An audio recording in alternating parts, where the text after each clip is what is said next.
Hey everyone, it's Tommy V from 81 Real Estate. Got another episode of the podcast here. This is one of my friends. He's dating my wife's sister, so he's a personal and a professional friend. He's helped us sell one property, and he's helped us acquire our most recent property over on San Salvador. And Austin's been in real estate for a couple of years now in the Jacksonville, Florida market. And he's a little bit of a unique blend because he is familiar with investors and he's willing to work with investors. And so he's a great asset for me and for folks looking for properties in Jacksonville. So Austin, take it away. Yeah, it sucks this is take two. I can't recycle my joke, but I do appreciate the kind words. And yeah, glad I was able to help on San Salvador. And like I said before, bring it full circle, hopefully, here today. Like you were talking about, been in real estate here in Jacksonville for 3 years now, and have a bit of an investor mind just because of my own interests and then also watching you. So uh, hopefully today I'll be able to bridge that gap for your folks and kind of bring an agent's perspective. Perfect, man. So kind of one of the things that our audience is really that we're really trying to hone in on is how to be truly passive. And that may mean finding and managing a property from a distance, whether that's out of area, out of city, or out of state. So finding a relationship with someone that is ingrained in the community and has a lot of connections is key because they're going to be able to advise you not just, hey, does this property look great on paper or a spreadsheet? They're going to be able to advise you on the area, the schools, if you need people to get estimates for different repairs, all those kinds of things, they're going to be an excellent resource, to do that. What would you kind of say? What are some other benefits of what a local realtor would be able to help you with? Yeah, so a lot of the things you touched on, first of all, I mean, that is sort of the name of the game in real estate is connections, right? As an agent, you have those contractors, the inspectors, the painters, the roofers, et cetera.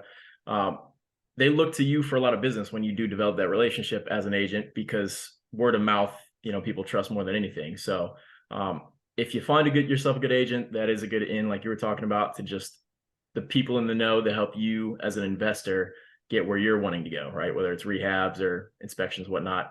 A few other benefits. For one, the the potential seller that you're looking to make a deal with, if they're going to be the ones boots on the ground, if it's the listing agent with a relationship with that person, right? It's already there. They're going to trust their agent more than they're ever going to trust you, right? So when it comes to helping them come around to realize if it's a good deal for them or not, that sort of thing. Also, especially the new investors out there, I think a lot of your folks are just starting out in their investing journey. Having somebody that not only knows the market most likely better than you do, but also knows a lot of the issues that can pop up, especially in an investment type house, right? If you're looking for something that needs some rehab and repairs, somebody there to have your back is invaluable. Yeah, absolutely. So just circling back to that listing agent piece. We're assuming that everyone on here doesn't know anything. Hopefully people know more, but we're really starting the ground up. So when you have a real estate transaction, the person that owns the house and is looking to sell it, that's the seller, just identifying. The real estate agent that would be working closely with them would be the listing agent because they're trying to help the seller sell the house. And then on this side, if you have a buyer or an investor, they're going to be working with a buyer's agent. And so in a kind of standard situation, the buyer's agent and the listing agent are going to work together to make the deal work for everyone, handle a lot of the paperwork, contracting, all those kinds of things. In a situation where you're a seller or an investor and you don't have a buyer's agent, in that area or something, you can go straight to the listing agent, and the listing agent can basically be the single point that helps work both sides of the deal. The big benefit is that then you just have one point of communication. So there's less kind of the game of telephone trying to get things done. And then two, like you said, that seller is going to trust their listing agent. So if you bring an offer, oh, no contingencies, no inspections, or you're trying to do something creative, with like a down payment now and maybe pay off the rest later or something creative, the listing agent is going to be able to break it down for the seller. Yep, spot on. Exactly right. And then if you were to be an investor and approach a listing agent and said, hey, I want to make an offer on this house, would a listing agent be more likely to listen to you because maybe they get to represent both sides, or how would that kind of work? Yeah, they certainly would. The thing to remember is we're humans. we as agents, our job first and foremost is to look after our clients, right? Whether that's you, if I'm your buyer's agent, or like you're talking about this listing agent, we can't put their interest before our own. But if you are making a good faith offer, and I truly believe that as, say, I'm the listing agent, and I think it's what's best for my seller, I am a human being, right? And if I'm representing the seller and now you've come to me to represent you, I'm representing both sides, which means I get both sides of that commission, right? So to give maybe some context, the way that commission works, there seems to be a lot of misconceptions about it, is Yeah. the seller has negotiated and agreed on a percentage of the sale price with their listing agent already, right? They negotiate that figure, let's call it 6%, for example, right? That 6% is split between that listing agent and whichever brokerage brings a buyer, right? So let's say there's a separate agent who brings a buyer. That 6% gets split, say 3 and 3, with the buy side brokerage and the list side brokerage. And then from there, it's split again between the list side brokerage and the listing agent, and the buy side brokerage and the buyer's agent, right? So it sort of gets split 4 ways most commonly. So what you're doing there, if you go direct to the list agent, is now that list side brokerage gets the full 6%, right? And that listing agent only has to split one time, right, with their brokerage. So they're essentially making double on the deal. And again, they're human, double the money, more motivation for them to be on top of that deal as opposed to other ones they may have going on. More likely to take your offer seriously and want to get everybody on the same page, right? Yeah, exactly. Because sometimes if you have 20 offers that are all, within a couple thousand of each other, similar terms, okay, well, if one of them, the agent gets to represent both sides and it checks all the boxes and their client's going to get a similar amount of money take home at the end of the day, that might bump your name up the list to be able to consider it a little bit more. Yep, good point. And something else I thought of too, it is a factor for me if I'm representing both sides, albeit a small one. But if I have competing offers, say they're the same exact offer, but one of those buyers I'm representing, well, to me, that's a benefit for my seller as well, because I have just a little bit more control of the situation, right? I'm directly in line, like you were saying earlier. There's one point of contact. Instead of me having to go to a buyer's agent who has to then go to that buyer, I'm communicating with both, which helps my seller in that I can help get that buyer on the same page as well, right? So, and a lot of times I'm looking at it from that angle. Like, I really believe if they're pretty close, this is what's best for my seller. Is this person, it's not just about the money. This person I have a little bit more of a relationship with. That's perfect. I love that. So let's just break down real numbers here, because so many people think, oh my gosh, like this realtor sold this house and they're just like, they can go buy a Lamborghini now. So Yeah. real numbers here, because I'm, not great at math, but if we, so you see a lot of people will say like, oh, I've done 1 million in sales, right? You see that Yep. all over oh, I've done 1 million in sales, or my team has done 1 million in sales. Okay. So if you have 1 million in sales and you say 6%, so that's 60,000 that has to be split between everybody. Right. So if the listing agent gets half of that 6%, we're looking at 30K off of $1 million in sales.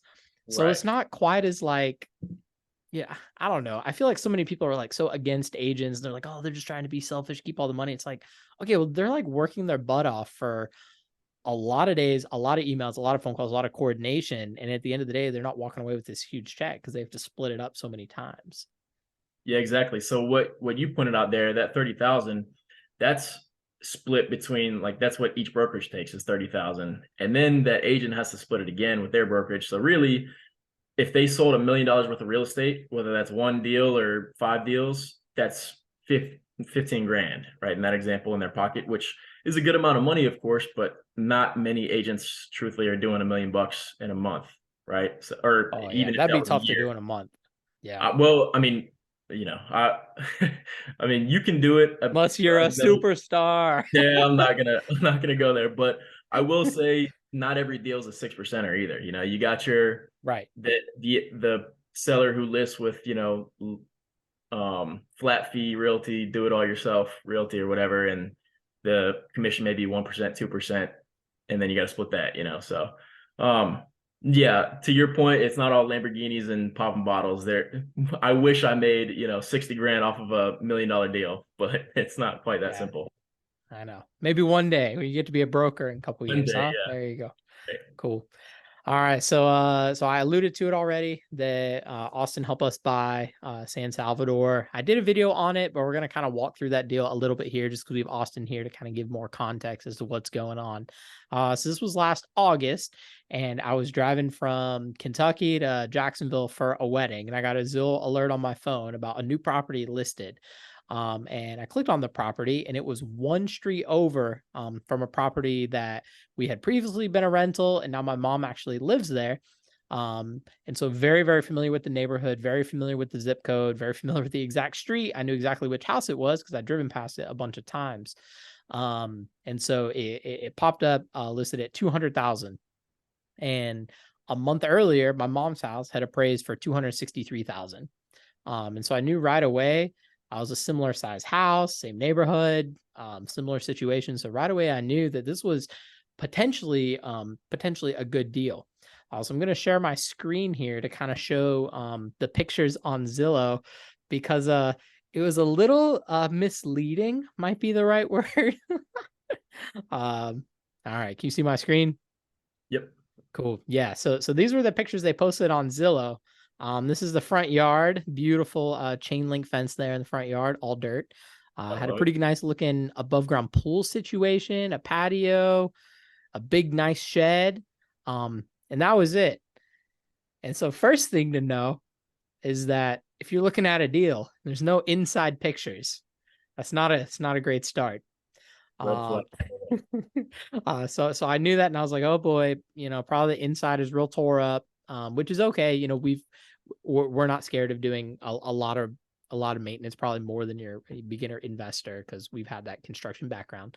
And so of course the next step in the process is to figure out, okay, how old are the capital expenses? So roof, AC, plumbing, electrical, air conditioner, the capital big buck items.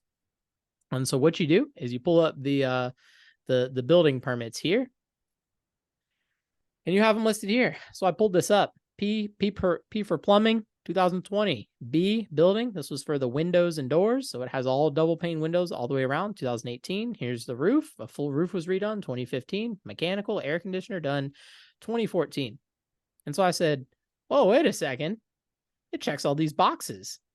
And when all those items are good, that means it does not have to be an all cash deal or hard money lender, that we'd be able to pass an inspection, get an insurance policy, which would allow us to get funding, get a loan. So if we were closing it into our personal name, we probably could have done a conventional loan. We do everything inside of an LLC. So we were targeting a DSCR loan. That's a debt service coverage ratio. And all they say, what is the house worth? What will it rent for? Do the numbers work? Loan approved. This was a 25% down, 75% loan to value. So it was listed at 200,000. So if I got that loan, my loan would be 150. I would need to put 50,000 down. So I said, no problem. So I messaged Austin straight away. I said, Austin, get on the phone, write an offer right away, 200K, and then we'll do a DSCR loan as is. Like, they don't have to fix anything. Send it, because I knew all the stuff was good.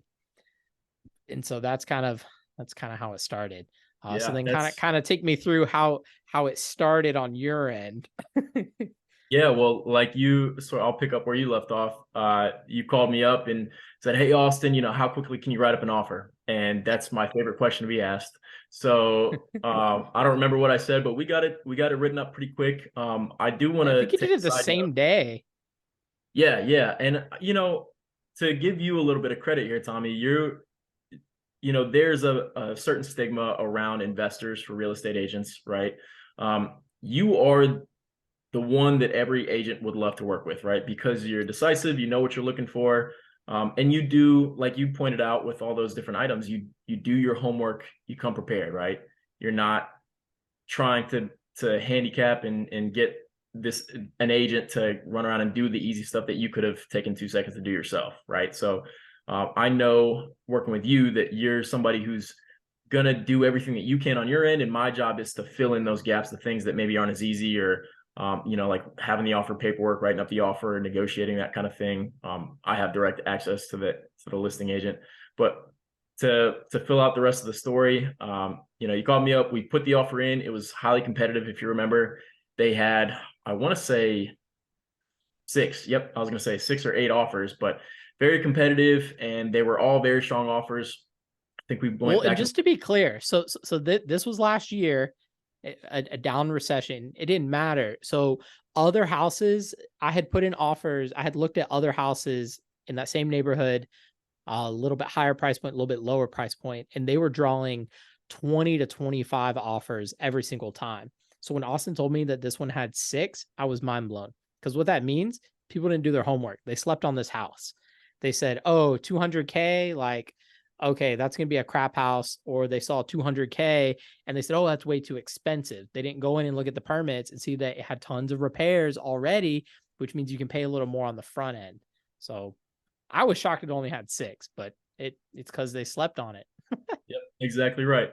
And I'll say this, ultimately what I believe, the two things that I believe won us that deal was one thing from each of us, right? For one, I was able to develop a relationship with that agent because I talked to her so many times that day. And I don't know if it was all one day we wrapped it up, but I talked to her 4, 5, 6 times at least. And you're on the phone with this person. Again, she's a human as well. We developed a relationship, we hit it off, and so she liked me, and so she, I know, is going to go back and push for our offer if I can get on her good side, right? And then the other side is you, being the professional that you are thinking in creative ways. I remember that deal we put in as a DSCR loan, but you removed the financing contingency on that one because you were confident. So you said, we'll buy this in cash if we don't get the loan. And that was powerful. When I took that to the agent, they had other cash offers, but because you were willing to do that, it gave them that peace of mind that, cash being a little bit more secure from a seller's perspective. Hey, we can take this offer that is a loan because if nothing else, they'll buy it in cash, right? So it worked out well for you because you didn't have to end up using your cash. So you got to save a little bit of your capital, keep it liquid. And then, they had the peace of mind that it was as sure as cash, that deal to close, right? So those are two big things that ended up winning us that deal, in my opinion. Yeah. So just circling back to the loan versus the cash offer. So from the seller and listing agent's perspective, the only thing that you're trying to reinforce and make them super confident is that this contract is going to close. This contract is going to ultimately result in dollars in your bank account. So at the end of the day, if you're saying loan versus cash, it's just how confident are you that this is really going to close? And if you can confidently say every property we put in escrow, we close 100% close rate, that's going to really help the seller feel good about the offer. So when it's cash and you send a proof of funds, I have the money, this is the cash, well, then they're super high confident and they might be, willing to take that cash offer, even if it's lower on the seller side. However, the little pro tip there is that on the buyer side, it doesn't matter where that cash comes from. So if you go out and you get a hard money loan of cash and then pay that seller cash, okay, you still used a loan. You still went and got a hard money lender to lend you the cash to give the seller, but the seller doesn't have to know that necessarily. You don't necessarily have to disclose where did the money come from, as long as you're saying that, hey, this is the proof of funds to fund this deal. Like, this is my partner, this is my business, I'm an equitable partner, whatever, however you're phrasing that. But it doesn't necessarily have to be your like checking account, right? Does that kind of make sense? Yeah, absolutely. Yeah. So, I mean, it's a little bit beyond the scope and we're not going to go down that rabbit trail, but that was kind of my backup plan, is that if for whatever reason, didn't pass the inspection for the insurance in order to get the loan, that we would go get a hard money lender to fund the deal, because I knew it was a good deal, because I'd already done my homework. And so it was just figuring out, how do we make the deal work? So I'm going to share my screen so once we kind of got the ball rolling, we got the estimate going. Austin went over to the house and, oh my gosh, Apparently this previous owner, well, I guess you can tell it, kind of your first impression. Oh yeah, we went there together because it was that Sunday. Yep, That's sure right. did. That's Yeah, right. That Sunday we went there together, and man, we cracked that door. I will Ooh, never get that scent out of my head. I can smell it right now. Horrible. Which is, the funniest thing I learned from you that day was that that is a good thing for an investor. if you smell something horrible, you're scaring away the regular people, the scared people. It smells like money. The worse it smells, that the more you're getting ready to unload. Yep. This owner was a animal lover. I think they had 6 dogs and 8 cats, or 8 dogs and 6 cats. Um, it was horrible. All the carpet had already been ripped out. It was just concrete. Um, there was pee and poop and animals everywhere in the home. It was quite horrifying that someone was actually living there. Um, and so that did make me slightly worried about it passing the inspection, which, circling back, like, I'm not going to go too much in detail, but I had to kind of convince the lender and show all of my estimates for all the repairs we were going to do as soon as we bought the house.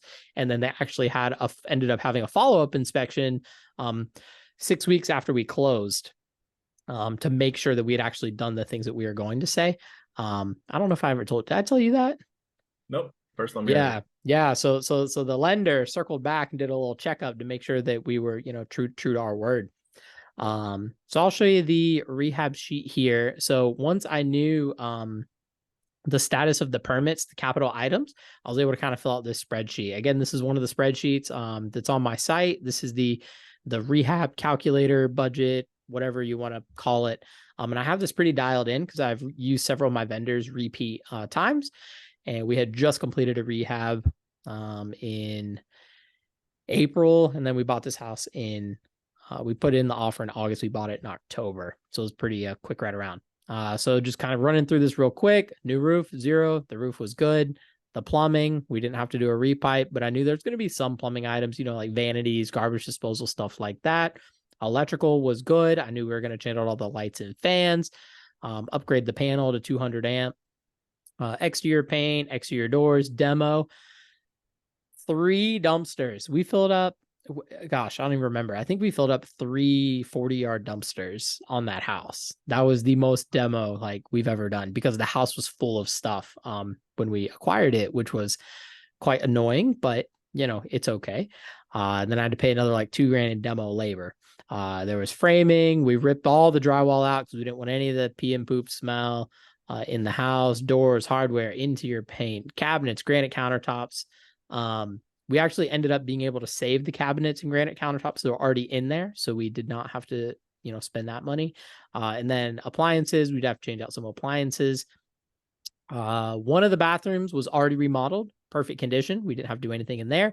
The other bathroom just needed a refresh. We epoxy sprayed the shower, nude vanity, light toilet, and that was that. Had a 1-car garage, and we might have not even put in a motor. I think I budgeted for a motor. I don't think we put one in. I think it's just a manual. That was an oversight. I think I Wasn't me. forgot to do that. I think I forgot to do the garage door, but whatever. So my initial budget there that I budgeted for was 46,000 with a 10% cushion. So $51,163 was my rehab budget. This right here, $50,300 was the actual rehab number. On the nose. Doesn't get any That's closer. that's pretty dang close. So I felt really glad about this rehab, and because all the big permitted items had already been completed, we didn't need any permits or inspections for any of the items we were doing. It was all cosmetic, and so we were able to rip through it in only 5 weeks, which was pretty stellar. Let me just pull up some pictures here. So this was kind of the house there. We had to do some very aggressive treatment there on the concrete, putting down the special cleaner and then putting down a tarp to like seal it in to let the enzymes like eat away at the bacteria in the urine. So that was pretty exciting. But yeah, it was a 3-bedroom, 2-bath. This is the surprisingly nice bathroom in the house. So super random. This was the master we had to redo, kind of this back room. The garage was great. We didn't have to do anything in the garage, which was nice. This was during demo, ripped it all the way down to the studs in the concrete to get all the smell and everything out. And then we did drywall. Again, the back kitchen, we didn't have to do a whole lot in the kitchen. This is just kind of going through it, getting better, getting better. This was the front yard. It was all terrible. We took out the chain link fence, leveled it, put all new sod down to make it nice. And then this was once it was done, it's kind of that front room, into the kitchen, the living room again, the diet or the kind of the living room. Washer dryer, hot water heater was new. Yeah, so the house turned out extremely, extremely nice. It's a 3-bedroom, 2-bath. This is that before picture, then that's the after picture there. So the house, the house was a really it was a good house. 3-2 was it 1,200 square feet, 1-car garage, huge shed, good bones. And so it cost us $50,000. So $50,000 down payment, $50,000 of rehab money. So it's about 120,000 of our own cash plus the 150 off the DSCR loan. So I think it was 175,000 of our own money.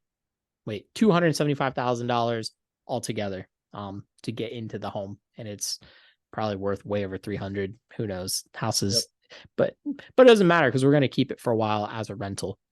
And you will never pay for another beer on that street again because you helped out the entire neighborhood there, brought all the home values up. So they Yeah, probably could for smell it real, from their living room too. So dude. just I that alone. know. Jeez.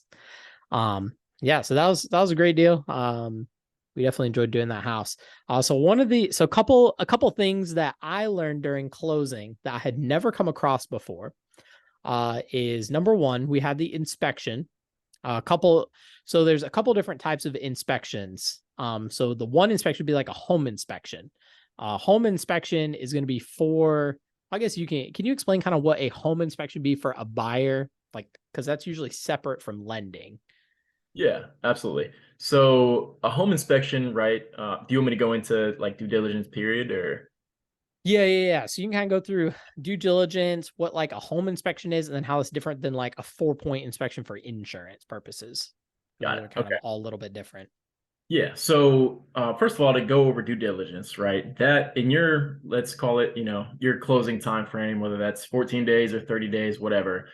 The first hurdle and oftentimes the biggest hurdle is going to be what's called your due diligence period, right? Usually in our market, at least, that's 7 to 10 days, and that's going to be your opportunity as the buyer to look through the home yourself a second time, to hire an inspector, especially to have them come out and give you a report on the home, everything that's wrong. We'll get into a little bit of that, but the important thing to note is in that 7 to 10 days or however long it is, you have the right in Florida at least to back out for any reason at all, right? Whether it's just, I don't feel like doing this anymore, you can back out and get the binder deposit that you've submitted, right, already. I don't know so to go over binder deposit, that's 3 days after you go under contract. You'll have to submit a deposit to the title company, to the sellers essentially.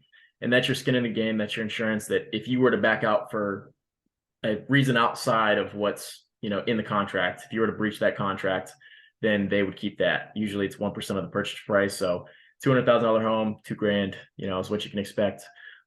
So again, but in that 7 to 10 day window, you can back out for any reason. You'll get that binder deposit back.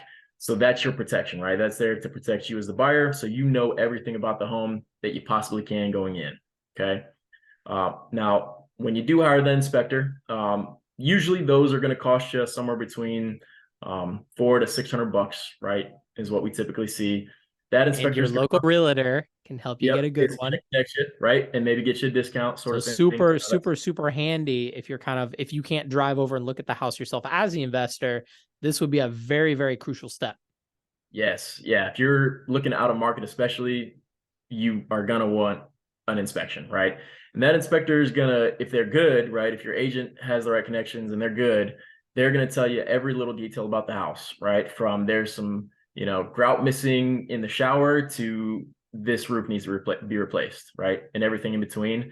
You're going to get a long report, and most of them will highlight, low, medium, high risk, right? And they'll color it, is what I like. But you'll get a very detailed but easy to follow breakdown of here's what you're going to have to fix going into this, here's what it's going to take, and here's some headaches to watch out for, right? And so that's your typical home inspection. You're always going to get the 4-point you were talking about, Tommy.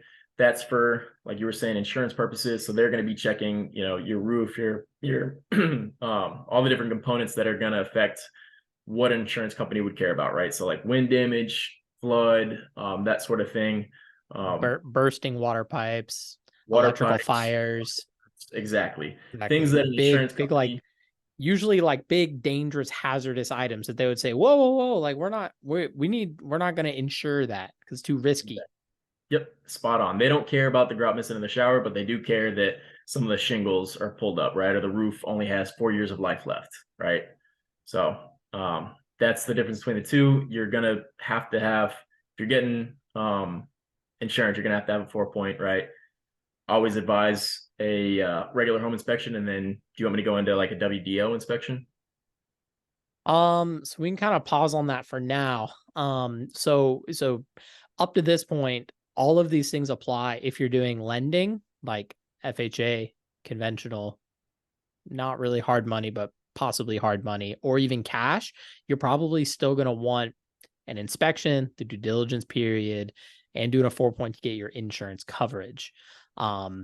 Specific to loan, if you're getting a loan, the bank wants to make sure that this is a quality property that they are securing the loan with. So the bank has to feel confident that this is a quality home, that it's worth what you and the buyer think, hey, it's worth X amount. And the bank says, well, is it really though?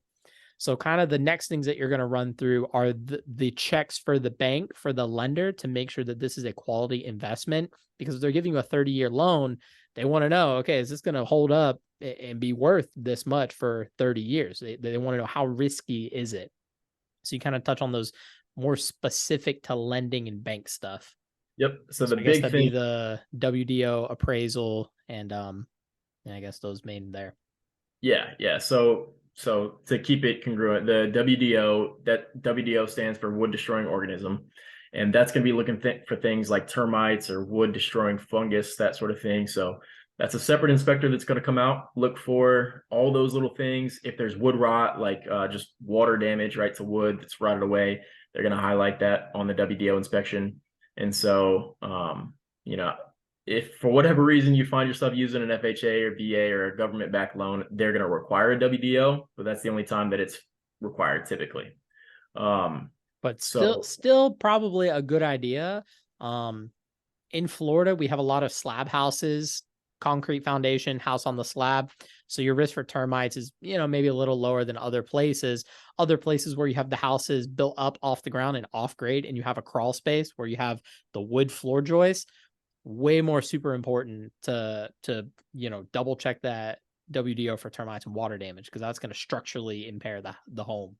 yep, as an agent, I'm biased, so I'm going to recommend any and all inspections you could possibly do. Always do them just to be safe.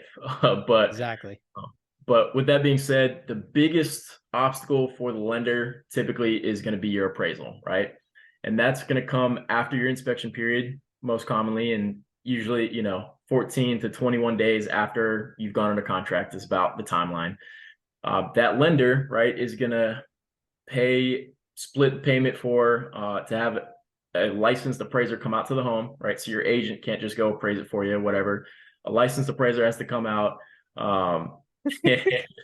And take a look. They're going to walk through the home, take all the features, and they're going to find a whole list of comparable properties, right? They're only going to look the past 3 months, right? So keep that in mind. They're not going to look any further than that. 3 months, at least in our market, is what they look at. And they'll get as close as they can in terms of square footage, age, that sort of thing, right? And once they have enough samples to go off of, they're going to take the subject property, meaning the one you're looking to buy, and all those comparables, and they're going to add or subtract value, right, from to your subject property based on, like, is this a benefit or not? So to put it in an example, say you got your house 1,600 square feet, and it's got a pool, and this house here is 1,400 square feet and it doesn't have a pool. They're going to take that, your house, and say, okay, well, it's 200 square feet bigger and it's got a pool. I'm going to add what I know as the appraiser is the value of those things in this area, in this market, right? And so the short of it is they're going to spit out a value at the end of all that. And it's going to say, okay, say you bought it for 300,000, Tommy. What you're hoping for is that it comes in at 300,000 or more, right? Because then the bank will lend on it.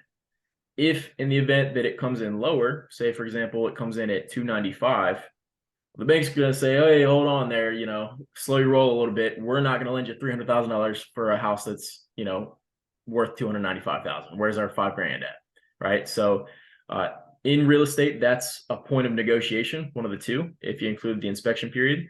Um, Really, it's up to you as the buyer and the seller and your agents to negotiate who's coming up with that difference if there is one, right? You can split it. That happens a Mm-hmm. lot. Or one or the other can bring it to the table themselves. You can lower the price to 295 if you have to, but you'll negotiate that, figure it out. Now, on the other hand, if it comes in at 305, now that's just built-in equity for you, right? You as the buyer have paid some amount for that appraisal. It's your property. Maybe I'm getting into the weeds here, but you don't have to share that with the seller, right? That's yours. Your agent and your lender will send the appraisal to you. Say, hey, it came in at 305. You're paying 300. All you tell the agent, or your agent will tell them if they're a good agent, came in at value, we're good. You don't Good have to to tell go. them anything beyond that. And then that $5,000, $10,000, I've seen, crazy things happen, but that's built-in equity that now, you don't have to pay down, right? So it can be Exactly. a thing. Yeah. So So the appraisal is super, super key. If you're lending, that's going to be super key to make sure that you can get the loan that you need. And just to be clear, the appraisal has to come back higher than the loan amount. It doesn't have to come back higher than the purchase price. I'll add the caveat, like if you have the funds, right? So if it comes in at 300 and you're putting like the minimum down, right? Say 3.5%, Right. Then and you, it's yeah, gotta be over. But in our case, because we were buying it for 200,000 and we were putting down 50, our loan was only 150. So we needed our appraisal to come back over 150 in our specific example. And of course yeah, it came back lower because it was, a terrible house. So I'm actually gonna pull up. I don't know if I even told you this either. But I'll pull up our appraisal here. So this is the appraisal that came back on that property. And it's like, whoa, where'd you go? Oh, there it is. Ah, sorry, all my pages. Here we go.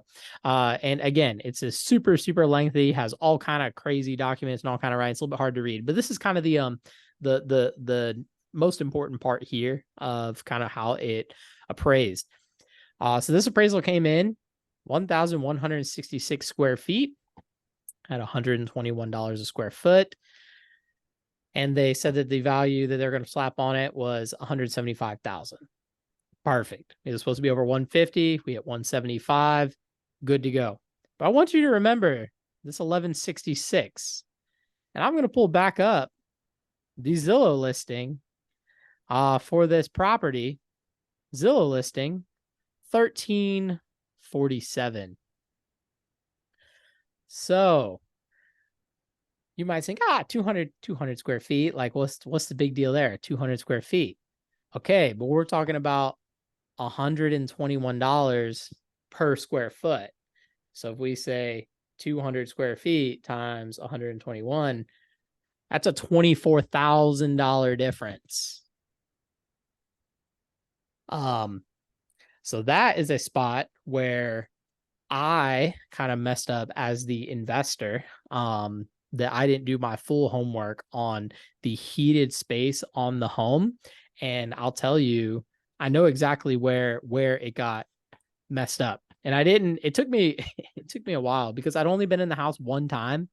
So I didn't know exactly. yeah. I'd be curious. So I don't remember. I think I must have missed that on the appraisal as well. Because I mean, it's not like Dude, you're only worried about the value. But do you know of the property appraiser site, which one they had on there? Because that's usually where I check to make sure what yeah, they've no, listed. it was bigger. It was the 13, Okay, yeah, weird. on the city site, it said 13. It was the 1300 one. Hang on, let me scroll down here. All right. So this is the Actually, I'll pull back up the property appraiser site here because I think I'm like 99% sure the property appraiser had 1367 because that's what I put on my spreadsheet when I was I doing would, my like comps and everything. yeah, I'd be shocked if it didn't because that's where I always go to just double check that kind of stuff. And I'd be curious then where the appraiser, with how they came up with it. If Oh, I'll show you exactly what it is because I know it took me a minute to figure it out. All right, so this okay, is the property appraiser site and they have it listed heated area. They have it listed at 1226. yeah, I see. Okay, But then they they had because this was the unfinished garage and then this is 1226. But 1226 is still not 1166 nor 1347. So we had right. three different numbers and I was like, okay, what is going on here? So again, looking at so that's my appraiser one there. All right. So looking at the county situation here on the left side, UGR is the unfinished garage, the 1-car garage, not heated, doesn't count for the square foot. And then the whole rest of it is all air conditioned, counts as the square foot. But if you remember, that front laundry room is a part of the garage. So this is the appraiser's little sketch that he did. So this little laundry room right next to the 1-car garage is not air conditioned. And I did the math. It was 10 by 5 is 50. 50. I don't know. I did the math, and that's where I lost our square footage was because the laundry room is not air conditioned. Interesting. And Yeah. actually going back to the photos here, I don't know. This was interesting. I don't know why I never told you this. So if we circle back, so this right here, this is why I took a picture of this. So where the hot water heater and washer dryer right here, this is not air conditioned because it's connected to the garage. So we lost square footage there. So I did, and the appraisal came back a little bit, or I realized it, but I didn't want to deal with it then because I figured it's a small problem. It's only going to be a problem. It's not going to be a problem while it's a rental. It'll become a problem in the future when we go to sell it because we're going to want that $24,000 back, 120 bucks a square foot. So if you imagine where I was standing here taking this picture, if we put a wall up there and then the laundry room is now inside the house and then that's a door that goes to the garage, then I can count that square footage. Yep. Get all my square footage back. Anyways, so a little bit of a nuance there of double checking the square footage. But That's great to highlight. Yeah, because I mean, there's so much to notice, and that's something honestly that I completely missed as well. So we both kind of did, but yeah. But I mean, yeah. it was already the 175 came over the 150. So like we were okay. I'm again we're very conservative with our numbers anyways. I mean, we were gonna buy it to be a rental. So if we were buying this to be a flip and we budgeted for a $20,000 profit and then we just lost $24,000 off of our after repair value, we would have been screwed. Right. Yeah. So actually making sure that the square footage and the perimeter of the home align with what the department says and the inspection report and all those things, that they all line up. I heard about an investor that they actually had the opposite problem, that they went to a property and the county had sketched the outside long edge of the house as 30 foot. And it was actually 40 feet. And so they gained like 500 feet square footage on the house. And so they like made an extra $60,000 on their deal, which was pretty sweet. Wow. So we can kind of, and again, this is going to be a bigger issue in a house that has not been sold in a long time. So this house hadn't been sold since, like the 80s. And so because it hadn't been sold in such a long time, some of those square footage and things may have not been as accurate. If you have a house that's been bought or sold or constructed in the last, 15 years, those square footages are going to be correct. Yeah. Yep. So let's see. So we talked about getting that house. Oh, another thing. So on this house, we live in Florida, we have hurricanes. So on this house, we had a closing date set. We had our 4-point insurance inspection. They wrote the policy contingent on closing. Everything was rocking and rolling. And then we had a hurricane coming into town the weekend before closing, or the week before closing, maybe 7 days out? Yeah. Yeah, like 7 days out from closing. And the hurricane went to the very, very bottom of Florida. It didn't even make it rain here in Jacksonville, but they did declare a Florida state of emergency. And none of us knew this, But whenever they declare Florida state of emergency, you cannot get a new insurance policy, which makes sense. You don't want to get a policy and then your house blows away and then the insurance company has to rebuild your house. So it makes sense. But we were unable to close the deal. And furthermore, we had to get a repeat 4-point inspection after to make sure the house was okay from the storm that didn't come to us. But Yeah. so No. how did that conversation go with the listing agent? I remember that there was a little bit of a confusion there. They thought that we were making something up. Right. Yeah. Yeah. So first I'll say real estate is stressful, right? I mean, for you as the buyer, for your agent, for the seller's agent, and this, unfortunately, this seller's agent was a little high strung. She was a little stressed out. And so I remember she got into it with your lender a little bit over this. She and I, like I talked about, we had a good relationship, luckily. So when I spoke to her even about this, she was a little more understanding than I think she was with your lender, who's trying to explain these things to her. But she thought that she didn't know, just like we didn't know about the whole state of emergency deal. So she thought we were trying to back out of the deal or find, loophole out or whatever it was, which obviously was not the case. But there was a lot of pushback that if I recall, correct me if I'm wrong, but so it was occupied. The owner was still living there, and they were a little bit tough to coordinate a time for us to have that inspection, or they made that difficult somehow as well. And so they didn't want to extend closing, and they didn't want to, do this and that. And we're trying to tell them, your lender's trying to tell them, we don't have a choice. We have to wait for the storm to be over, the storm. And then we have to get another 4-point, right, to show that the storm didn't do any damage.